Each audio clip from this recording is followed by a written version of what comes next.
What's up, everyone? We're back. This is Dr. Lee Unhinged. Dr. Maxfield.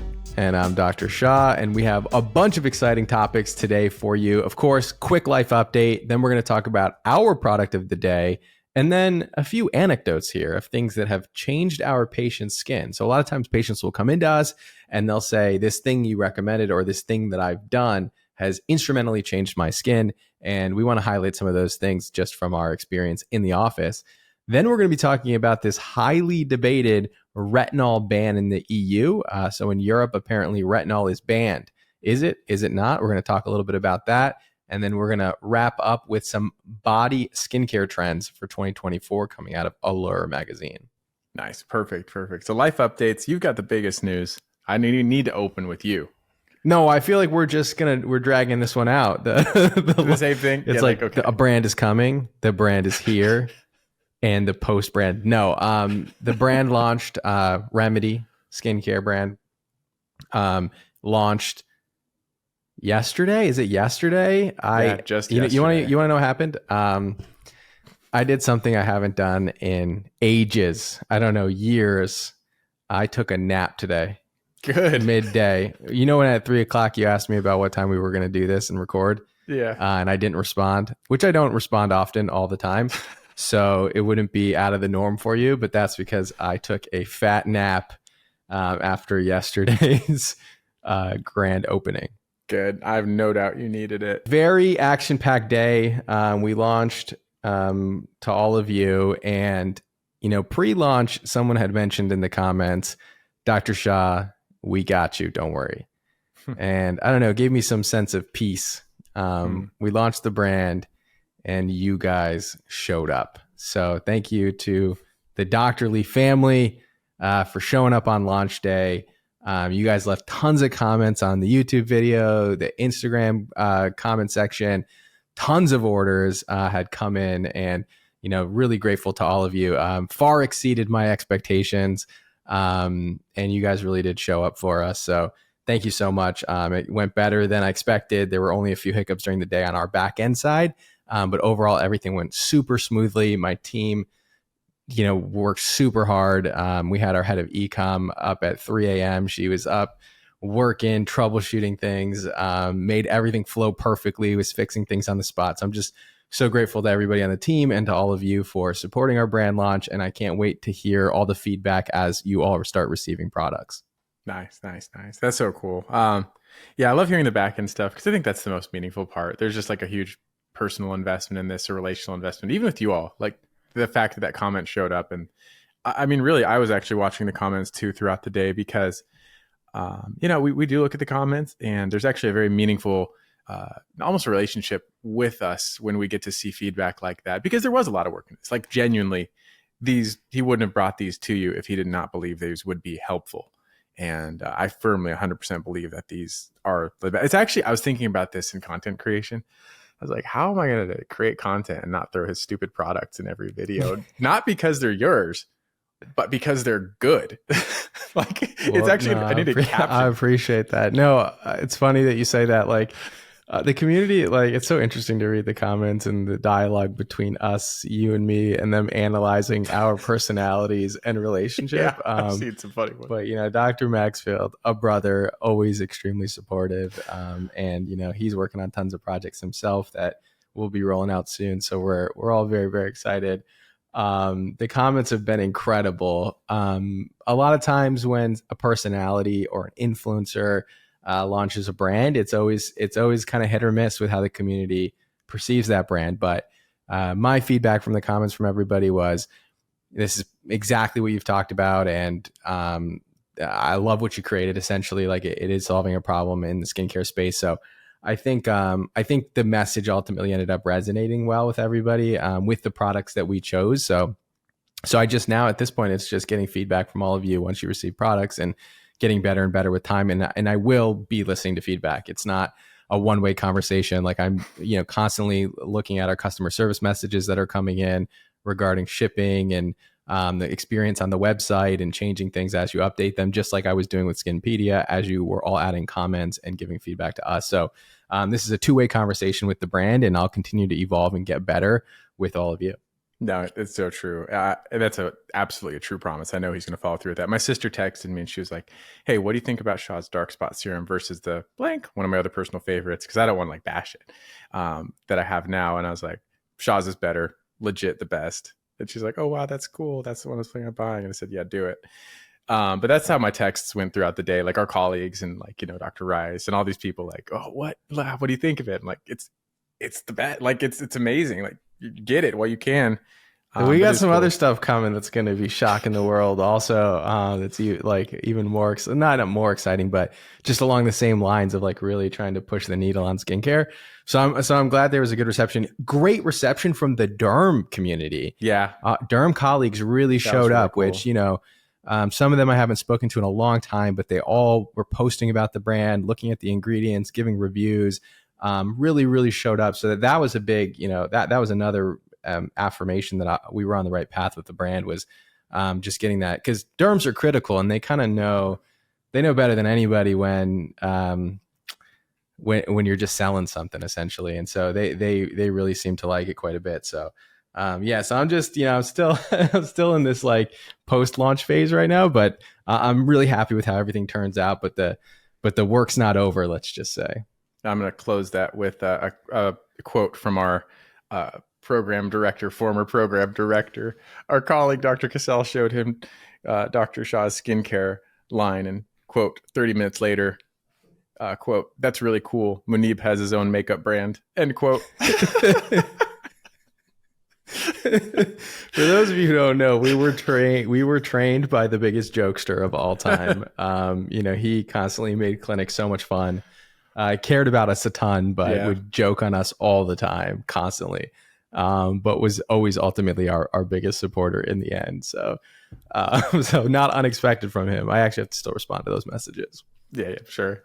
Anyway, what I forget where we were even going today with this. What were we talking about All next? right. So next up, any life updates from you? You're going to New York for a little bit. Yeah, it's another busy week for me. New York and then Tennessee for a wedding, and then coming back and then flying out again next week. But I'm living your life now, and I don't envy you. Oh, the travel. I'm getting a little bit of a break, 2 weeks, and I could not be happier to just be in one place with my dog and my wife and just hanging out. Nice. But yeah, it'll be a good trip. I'm going to the L'Oreal family and seeing the Mavishi family there. Like great crew. Like the behind the scenes in a lot of these brands, just really cool people, great people, and they put a lot of thought into this. So I'm excited about that trip.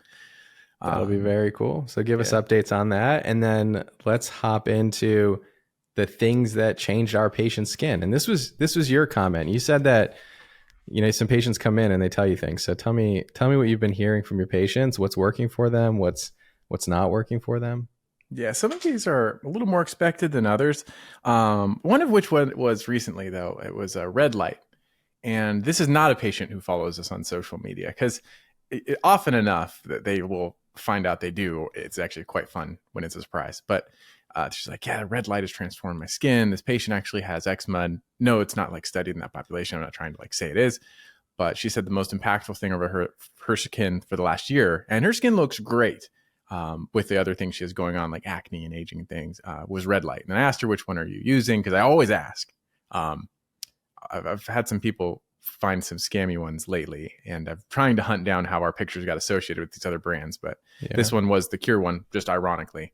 But I think it's a great mask. LED. When I talked to her about it, it's like the reason red light is such an easy recommendation, because we were just getting into the red light, blue light debate in the room. I was like, red light is just universally recommendable. It's good to modulate inflammation. It's gentle. It helps with most aging skin problems. And there's not much of a downside, like the dark spots potentially in theory with blue light. This one is just kind of a soft, easy recommendation to supplement your skincare routine. Now, I think it's a supporting role. I don't think it's a primary role for any skin concern. But again, it's kind of like niacinamide. It's kind of just helpful for many things. No, I completely agree. And you're right. We show up in a lot of ads for different LED masks that we have not endorsed. I think the only LED mask that I've endorsed, and it's only because it's the one that I've used the most, is the Cure mask. Other than that, there are plenty out there that are FDA cleared, and there are plenty more nebulous brands. In fact, like really actually early on, Dr. Maxfield was one of the first times we had to have our manager take down an ad because You're right. I forgot we had about made that. a YouTube video about a mask, and we had kind of given it a soft recommendation. And then they took clips of that video and started running ads on it without our permission. And actually, all of you, the community, are really good about calling those things out to me in DMs. So a lot of people direct message me screenshots of ads and say, do you really endorse this product? And a lot of times, no. Like a lot of times, ads with our faces on them, at least with me, I don't know if you've seen this, Dr. Maxfield, are I actually had one just show up on my own feed on TikTok of me, of an old video of me talking about dark spots, and they were promoting a link to Amazon to some product I've never heard of or seen before. So be very, very careful of that. You know, if you see an ad from a brand that you've never heard of before, whether or not we're truly endorsing that, because you could ultimately get scammed. Yeah, I've seen so many of you. The most annoying thing is that I used to report yours to TikTok all the time. They don't care. It cares 0%. They don't come down. Like they're so difficult to come down. And not just that, but like they make you fill out a ton of paperwork just to say like, that's a picture. Like they can't like simply be like, yes, me, the account is reporting a video of me. Yeah. You know, they make you fill all this paperwork, like with your identification and all this stuff. So it really is kind of crazy. And so I've actually given up. Like I didn't even report that video. I was like, whatever. Nothing happens. I can't do anything about these anymore. And like, you know, TikTok, it doesn't respond, and neither does Instagram. So, yeah, so just be careful out there. I am a big believer in LED, and I'm completely on your side with this. I just had it. So I got a personal trainer, a little side note, which by the way, I'm like kind of disappointed today. She sent me like an audio message that she's like leaving the gym.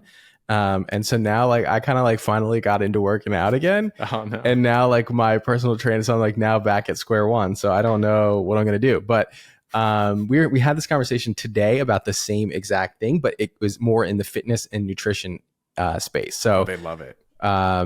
You know, she was saying ultimately that she tells people like if you're not working out and you're not optimizing your nutrition from like what you're eating for your meals, breakfast, lunch, and dinner, that she doesn't recommend supplements, because supplements are meant to be taken once you've reached plateaus where you've kind of maximized everything short of supplements. And then she'll recommend things that, you know, whether it be protein powder or creatine, you know, whatever. I don't know much about these things, so I'm not going to comment on their efficacy.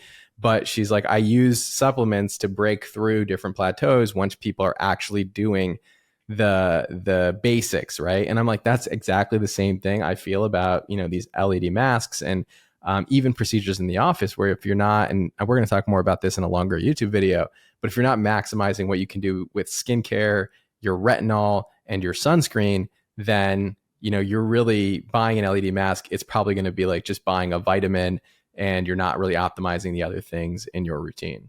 So yeah, there it is. Anyway, so LED consensus, helpful. Yeah, the nutrition world loves LED though. It's very interesting. They love mitochondria too. They're obsessed with the mitochondria. But what's something a patient for you has mentioned?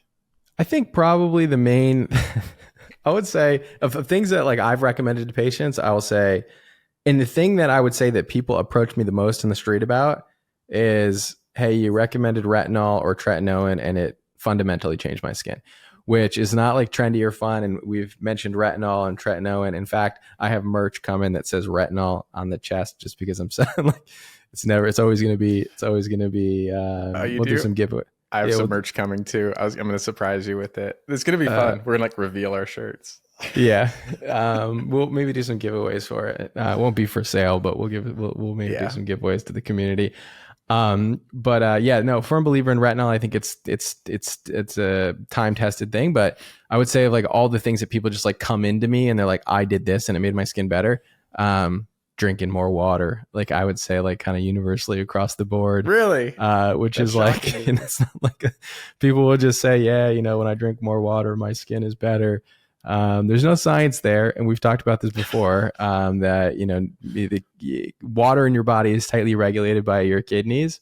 So, you know, there's not like drinking more water isn't necessarily going to make your skin better. At least there's no studies that necessarily show that. But I don't know if it's anecdote. I don't know if it's people are drinking more water when they're generally more healthy, less stressed. And that is leading to better skin, but who knows? People swear by drinking more water. I would like to hear in the comments what people's experience is with water intake and their skin quality. Yeah, I hate that one. That's terrible. It's so not scientific. It is Yeah, what I it know. is. I know. It's just being honest. That's what they tell me. That's the anecdote that comes in the office. Yeah, that's fine. So let's next talk up. This is a big topic. So, hot off the press, and it's sort of interesting when things like this come out because the way the internet frames it is always really interesting, and the way that influencers take a headline and run with it is always really interesting. So this one is about the retinol ban coming out of Europe. So is retinol getting banned, Dr. Maxfield? Right. So the answer is no, actually. It's just being regulated Mm-hmm. more in a sense. Yeah. So this is new data coming out of the EU. Ultimately, they do these really good ingredient reviews and breakdowns to decide what's safe to use in cosmetic products. And that doesn't necessarily mean that they're like, the be all end all, right? Like it's not like everything they say is always going to be true, but this is coming out of the scientific committees on consumer safety. And this is something that the European Commission put out in, I don't know what the date is here. It's actually October.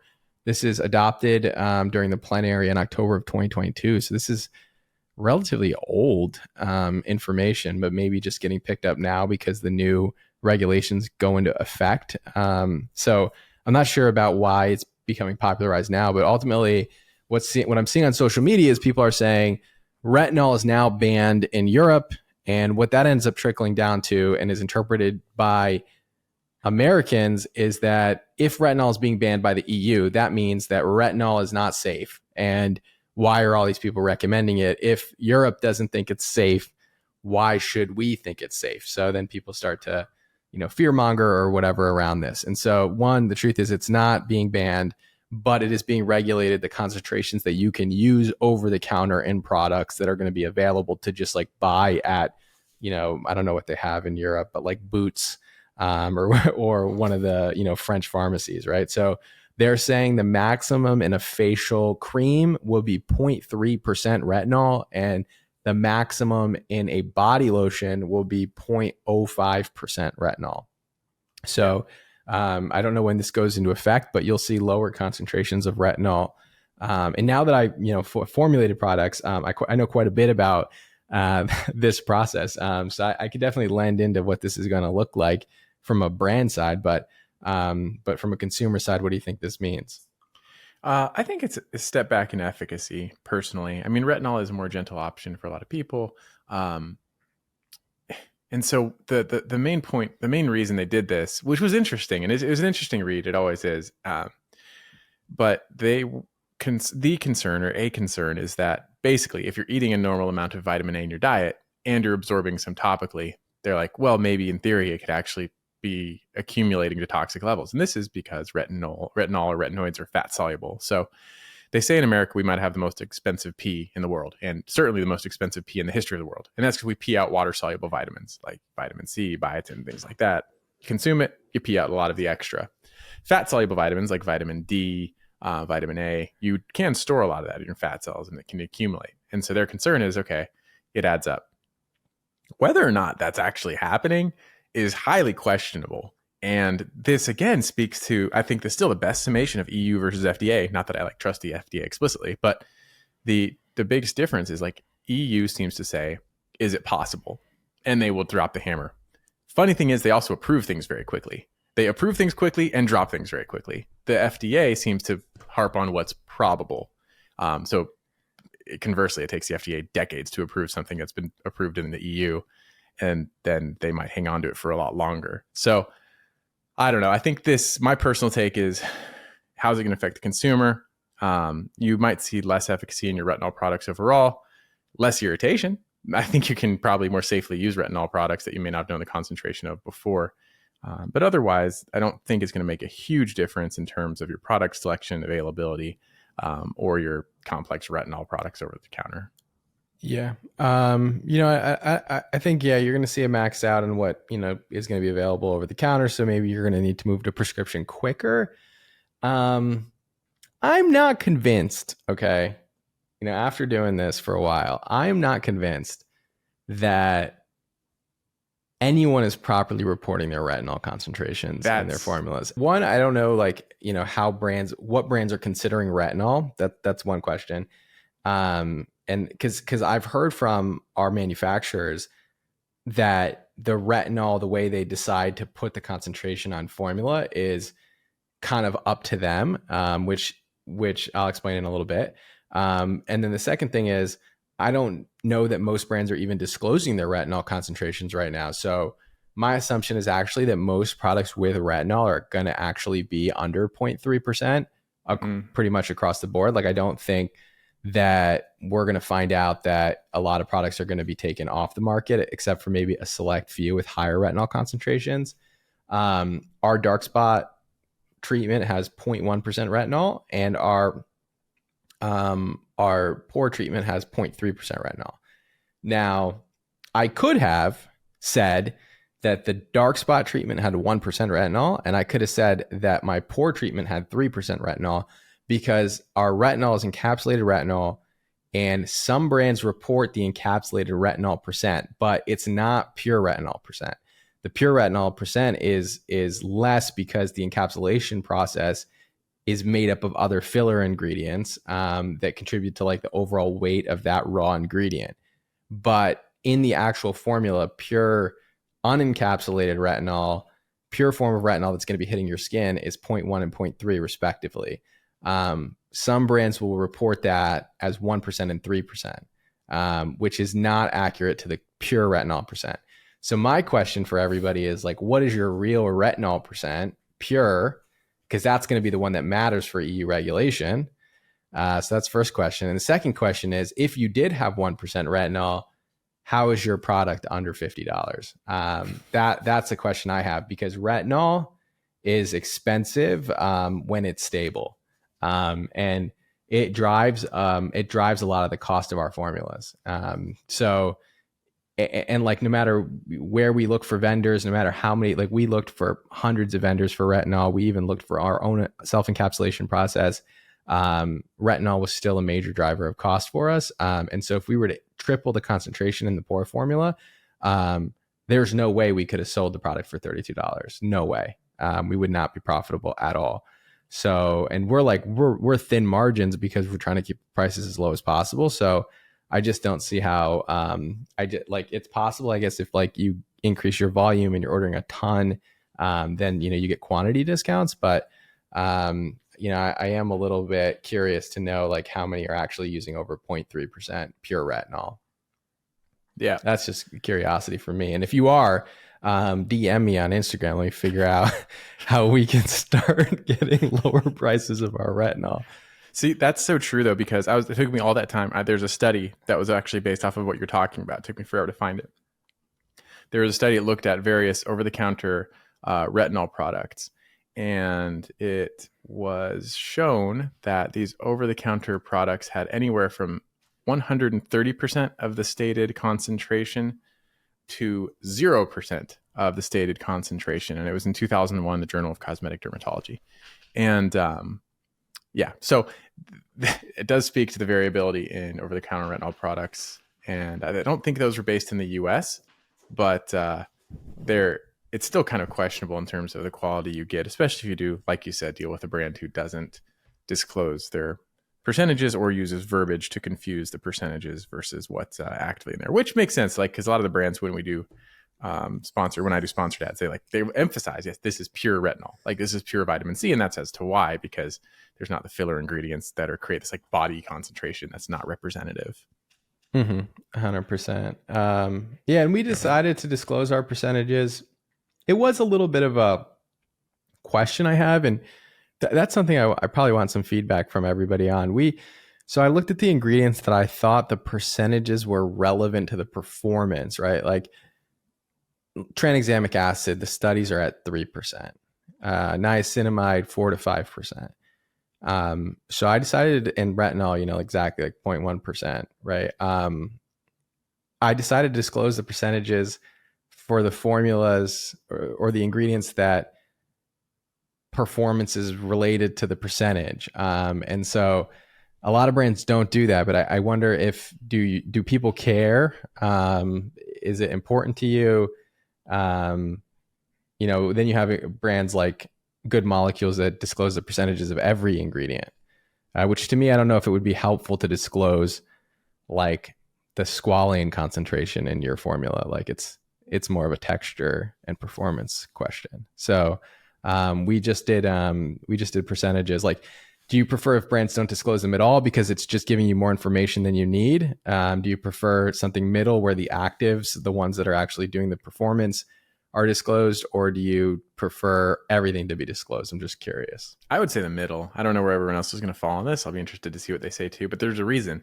I think the middle ground gives enough information to build trust in the actives, but it still leaves enough of the mystery in terms of the inactive that one can't be immediately replicated. But Mm. then two, it still does make like unique formulation that you don't need to know everything. Like I don't really care what the concentration of cetyl alcohol is in like my serum. So I do think it is helpful though for the building trust, and I do think it for your brand in particular. I think it adds another layer of like bulletproofness. Like it's hard to critique the formulations because of so many things. Like, and when I look at a brand like Rock, like I love Rock, I trust Rock, but I wish their retinol had a little bit more to disclose on it because I don't know what I'm talking about. I'm like, oh, this Yeah. is a good cream. Why? I don't know, but it's pretty gentle. Yeah, Like no, it works. it is nebulous. I remember we were at the AED with hanging out with the Rock team, who I like the Rock team a lot. Actually, they're really really good. Um, and somebody asked them like, "What's your like?" One of the derms asked them, right, because they want to know like that's a irrelevant derms that like asking questions Yeah, like it's this. So important to us. they're like, "What percentage is your retinol?" And they're like, it's not about that. It's about the formula. And it's like, I do believe that to be true. Yeah. Percentages certainly aren't everything. And it's like, it doesn't necessarily mean like if something is a higher percentage, that's a good thing. But it is somewhat relevant, especially when it comes to actives. And, there's another brand who doesn't disclose is Skin Better Science, Hmm. which is a high performance, expensive skincare brand, but they don't tell you what percentages they're using in their formulas either. Um, for better or for worse, I guess. I mean, part of it, you're right, is like proprietary. The other part of it is transparency. You're kind of balancing the proprietary with the transparency of your brand, and I don't know where consumers fall with that nowadays. I mean, people trust some of these brands that don't disclose any of these things too. So I don't know. I don't know where like the answer is or where the puck is shifting. I think, but there's a brand do skincare, just speaking to transparency, that disclose their cost of goods. So they tell you how much it costs to formulate their products, ship their products, and the final cost of goods to you. They basically disclose their profit margin, which is an interesting thing. I mean, I don't know like where people want transparency or need transparency. To me, it would be like enough to make a good decision about your skin. That's what I would want to know, I guess, for myself is like, can I know that this is a good product based on what they're disclosing? And also, I would want to know I would want them to disclose the things that are valuable to me, like from maybe even a moral ethical standpoint. Like maybe that's like if I cared a lot about being vegan, or if cruelty free was very important to me, if where my ingredients were being sourced from was really important to me, like if all those things were important to me, then I would look for those things as far as transparency as well. So Hmm. just trying to figure out, I guess, like what you disclose and what you don't disclose is a good question. Yeah. Yeah, it's a fair question too. But I guess that now in the EU, I guess everyone will have to disclose, at least to the government, what their percentages are. And if you see products still on the market um, that were saying 1%, then they were probably never 1% pure retinol ultimately. And then if somebody knows something I don't know about the price of retinol, please DM me because we really are trying to bring down the price of our retinol. All right, next topic is body skincare is taking off. According to Allure, in case you missed it, body care is booming. So this is coming from Hannah Baxter at Allure. Have you seen this in your patients? Have you seen this in content online? And what are we actually recommending for the body? Yeah, I have seen it. Oh yeah, I actually seen it a lot. From the dermatologist feed, I think more of them are branching out like beyond face and patients too. I guess we've always had a lot of questions, especially with like crepey skin on the arms, the neck. But I do feel like it has had an uptick. And I think that content is performing well. Like it feels a little bit fresh, you know. Everyone has had their face to the fullest for the last 2 years, 3 years. And even though we do dedicate some time in talking to body, I think it does resonate to people. And maybe at this point, 3 years down the road, since the COVID boom, I don't know if you can say that word actually, The people, COVID boom? no, just Or COVID. since COVID. We'll yeah. find out. But I don't know that they're censoring that word anymore. I don't have no clue. I don't know. But anyway, so maybe over 3 years, though, people have figured out their facial skin, like to some extent to where they're moving on to other goals. But I think it's good. I'm glad because we do spend a lot of time talking about body skin in the office, and more on social media is all certainly better.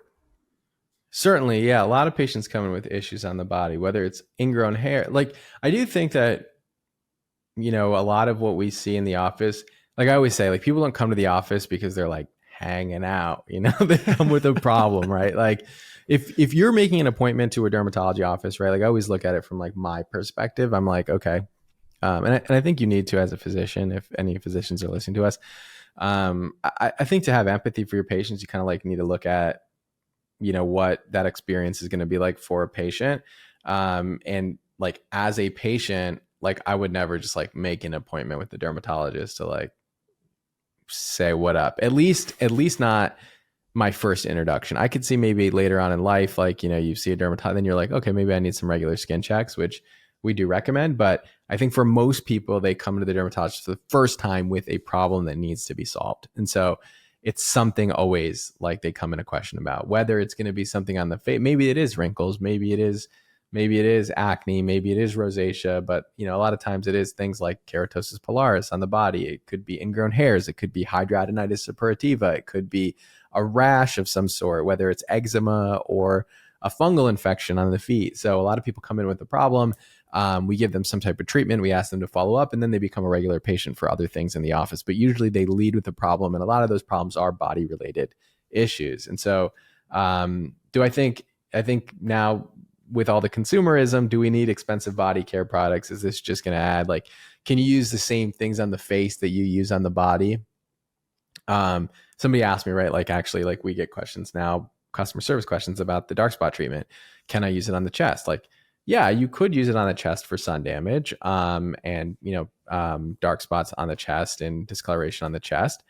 It get pretty expensive pretty quickly. So I think with body care, you really need to try to optimize value, especially because you're just treating a larger surface area. So I do think it's valuable to have dedicated body products just from a cost perspective, because body products tend to be cheaper per fluid ounce than facial products.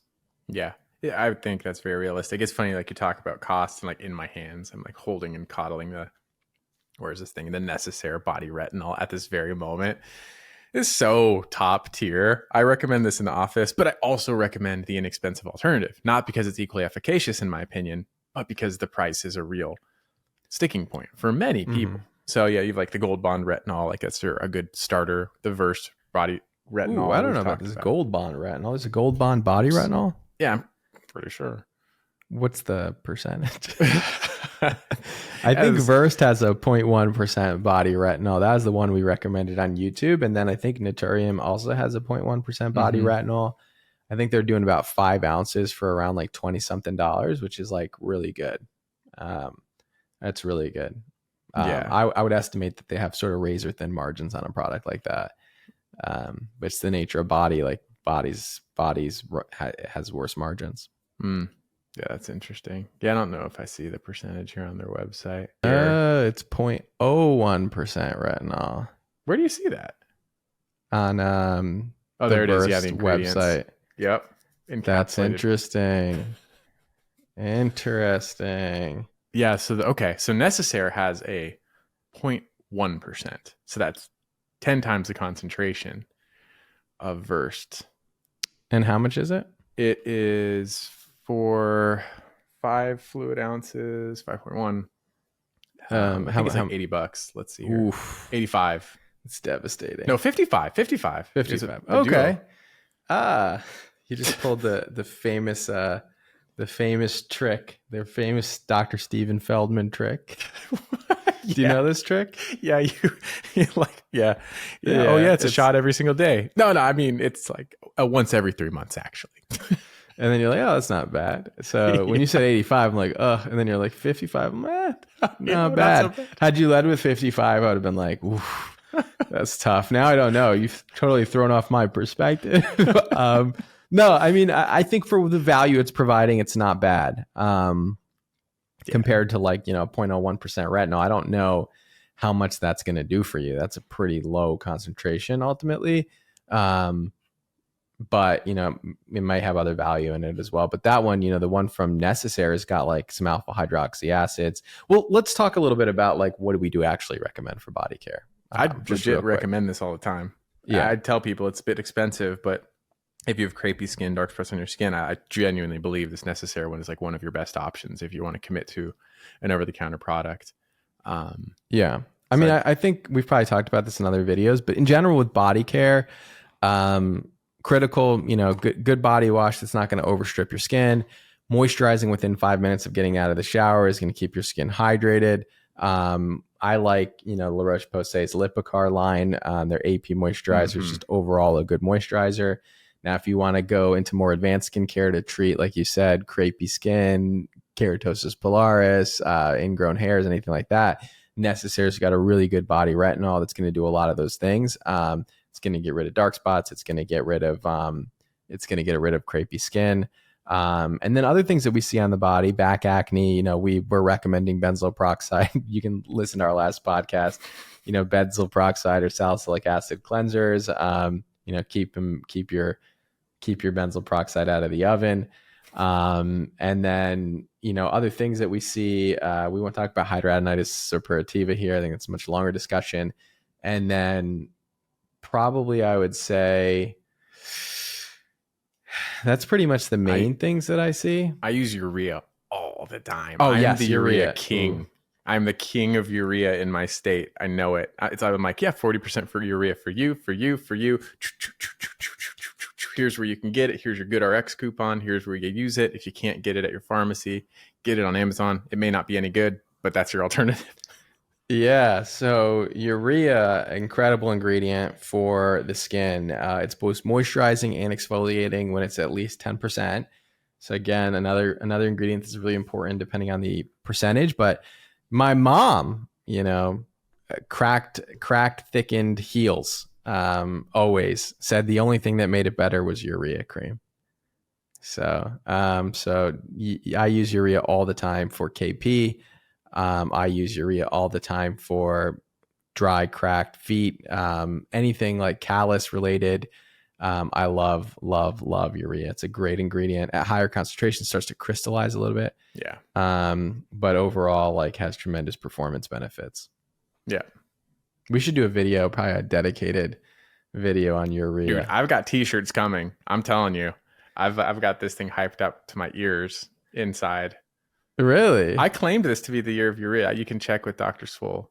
The year of urea. But now I'm launching. Now we're talking about it.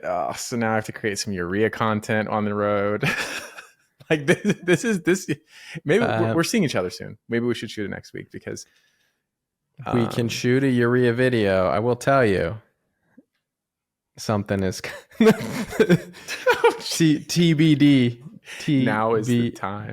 But I'm a big urea guy. So I think those things are for the body. I do think that simple changes that you all can make today, starting today, is if you're using retinol, tretinoin, anything for the face, bring that down to the hands. I do think it makes a big difference. Patients complain all the time of sun damage on their hands, crepey skin on their hands. At night, take your retinol down to your hands.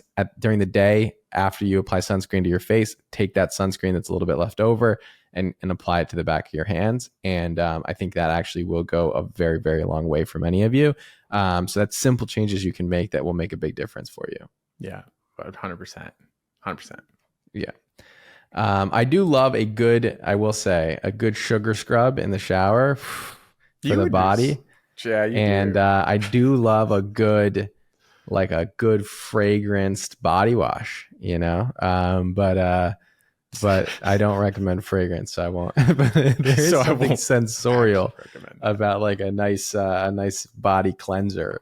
So I kind of break a little bit of my traditional facial rules when it comes to body skincare, but we can have a separate discussion about that. Yeah, that's a good discussion. I love breaking the rules. I'm going to change my tagline. I already know what I'm going to say. I'm going to come up. I'm telling you, I'm making t-shirts. No one's going to buy them. We can just give them away. I don't care. But I'm going to like wear only custom Dr. Maxfield t-shirts with just stupid phrases. But it's all about the rules. That one's coming soon. Breaking the rules. Breaking bad. Breaking bad for skincare. No, it's no rules, just reasons. Ooh. Yeah, isn't that good? But I'm trademarking it, so deal with that world. No rules, just reasons. I like it. I like it. Ooh, that's so good. That's so good. Oof, we got to do something about no rules, just reasons. That's such a good thing. There's so much we can build off of that. But it's Just how we like, live. Everything well, is we've to like talked about delivery. it, right? Like when it comes to mixing skincare, right? Like we have a Mhm. video like on our essentially like what ingredients you can mix and you can't mix. And in that video, like we basically say there are like essentially no rules, right? Yeah. So, you know, again, like, but there are reasons that we can, you know, maybe describe why you wouldn't want to use two things together. But there are very few rules. There are some rules we've talked about, but there are very few like hard and fast rules in skincare. So as long as you can understand the reason why, you can decide whether or not you want to follow a rule or you want to break that rule. Yeah, that's it exactly. Ooh, that's good. I like it. I want to see this merch rolling out. Like I said, I got retinol sweaters coming. Stay tuned for that. Give some out to the audience. We'll wear them in our videos. They're pretty cool. Yeah, I think that pretty much wraps up everything we wanted to talk about this week. Again, thank you all so much for support this past week on the launch. I mean, you all came out in droves. I didn't know what to expect. I really didn't. I genuinely didn't. It's the first time I've ever tried to like sell my own thing, or is you could see in the video that we made for YouTube. I was nervous. I obviously like cared a lot about the products, but I wanted you all to love them, and so just the outcome on launch day was just so overwhelming for me. So just thank you, everyone. Thank you, Dr. Maxfield, for your undying support as well. Is undying a phrase? I think so, yeah. But I'll And take it. Thank you. undying. Let's see. I know of undying Lasting love. forever. For your Yeah, yeah. undying support. I appreciate you always, and thank you. Yeah, thank you all. We definitely appreciate everybody here. This is a wonderful community. I'm very thankful for it too. All right, so we'll see you all next week. I asked a lot of questions to the audience, so we'll look on YouTube to see some of your responses on what you think about some of the questions we asked, and we'll see you all next week. We'll see you next time.